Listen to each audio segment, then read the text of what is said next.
Everyone, welcome back to my YouTube channel. Today we are going to start Listeria monocytogenes. हम आज Listeria मोनोसाइटोजेंस की बात करेंगे। हम लोग पढ़ रहे हैं ग्राम पॉजिटिव रोड्स। ठीक है, ग्राम पॉजिटिव रोड्स हम पढ़ रहे हैं। बैसिलस और क्लस्ट्रिडियम की बात हम कर चुके हैं, जो कि हमारे पास स्पोर फार्मिंग बैक्टीरिया है। लास्ट लेक्चर में हमने पढ़ा थिबथेरी के बारे में, जो कि स्पोर फार्मिंग बैक्टीरिया और लिस्टेरिया मोनोसाइटोजेंस ये भी नॉन फार्मिंग बैक्टीरिया है। ठीक है, अब लिस्टेरिया मोनोसाइटोजन कौन सी डिसीज काज करती है? ये डिसीज काज करेगी सेप्सिस और मेनिंजाइटिस करेगी नियोनेटल सेप्सिस, यानी ये बच्चों में सेप्सिस करेगी और बच्चों में ही मेनिंजाइटिस करेगी। इसके बाद इसकी प्रॉपर्टीज कौन सी हैं? ये वी और एल शेप्ड इसकी अरेंजमेंट होती है। ठीक है, इसकी शेप कौन सी कैसी होती है? वी और एल शेप, टम्बलिंग मूवमेंट होती है। ठीक है, हम कह सकते हैं इस तरह की इनकी कुछ मूवमेंट होती है। Narrow June of beta haemolysis. ठीक है, एक तो इसके पास बीटा हिमोलाइसिस होती है, लेकिन जो इसका जून होगा वो नैरो जून होगा। कोल्ड टेम्परेचर पे ये ग्रोथ करते हैं और कोल्ड इन्हांसमेंट चाहिए होती है इन्हें। अब ट्रांसमिशन इनकी कैसे होती है? ट्रांसमिशन इनकी होती है अनपास्चराइज्ड मिल्क। अगर हम लोग ले रहे हैं या कंटेमिनेटेड मीट खा रहे हैं, कंटेमिनेटेड रॉ वेजिटेबल ले रहे हैं, ठीक है, या एनिमल के जरिए भी ट्रांसफर हो सकता है। इसके बाद हम बात करें इसकी पैथोजेनेसिस की, तो पैथोजेनेसिस इसकी कैसे होगी? Invasion of cells by internalin and E cadherin. ठीक है, अब क्या होता है? एंटर इन बॉडी, हमारी बॉडी में एंटर हुआ और बैक्टीरिया के पास क्या होता है? बैक्टीरिया के पास ये इंटरनल इन रिसेप्टर होते हैं। ठीक है, बैक्टीरिया के पास इंटरनल इन रिसेप्टर होते हैं और इन्होंने बाइंड होना होता है ईकडेरन पे। ईकडेरन सेल्स होते हैं, होना होता है।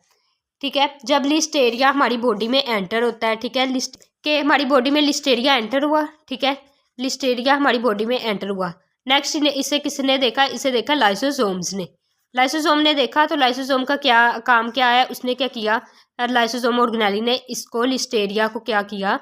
लिस्टेरिया को इनगल्फ कर लिया। अब लाइसोसोम के पास क्या होता है? लाइसोसोम के पास होते हैं डिग्रेडेटिव इंजाइम। ठीक है, डिग्रेडेटिव इंजाइम। तो डिग्रेडेटिव इंजाइम का क्या काम है कि वो क्या करेगा कि वो डिग्रेडेटिव इंजाइम को इस पे स्प्रे करता है, जिसकी वजह से बैक्टीरिया की डेथ हो जाती है। लेकिन in case of Listeria, Listeria क्या करता है कि लिस्टेरिया के पास होते हैं, लिस्टेरिया के पास क्या प्रेजेंट होता है? लिस्टेरिया के पास प्रेजेंट होता है लिस्टीरियो लाइसिन टॉक्सिन प्रेजेंट होती है, जो इसे हेल्प करती है कि ये फैगोसाइट होने से बच जाता है। जब ये फैगोसाइट होने से बच जाता है तो ये क्या करता है? ये साइटोप्लाज्म में मूव करता है। ठीक है, साइटोप्लाज्म में मूव करने के बाद ये किसी भी सेल्स में जा सकता है। ठीक है, invasion of cells by internalin and E cadherin. ठीक है, इसके पास क्या होता है? इसके पास होता है इंटरनल इन रिसेप्टर, और इसने बाइंड कहाँ होना होता है? बाइंड जाके होना होता है ईकडेरन सेल्स पे। बाद क्या होता है कि इसे जब फैगोसोम ने इनगल्फ किया, इनगल्फ करने के बाद ये क्या करेगा कि अपनी लिस्टेरोलाइसिन टॉक्सिन जो होगा उसके फ्रॉम फैगोसोम, फैगोसोम होने से बच जाएगा, सर्वाइव इन साइटोप्लाज्म, साइटोप्लाज्म में सर्वाइव करेगा और एक्टिन रॉकेट इसकी मूवमेंट होगी। ठीक है, अब क्लिनिकल फाइंडिंग्स की इसकी बात करते हैं हम लोग। पोषण, ठीक है, रिसेप्टर है ना, वो प्लेसेंटा पे प्रेजेंट है।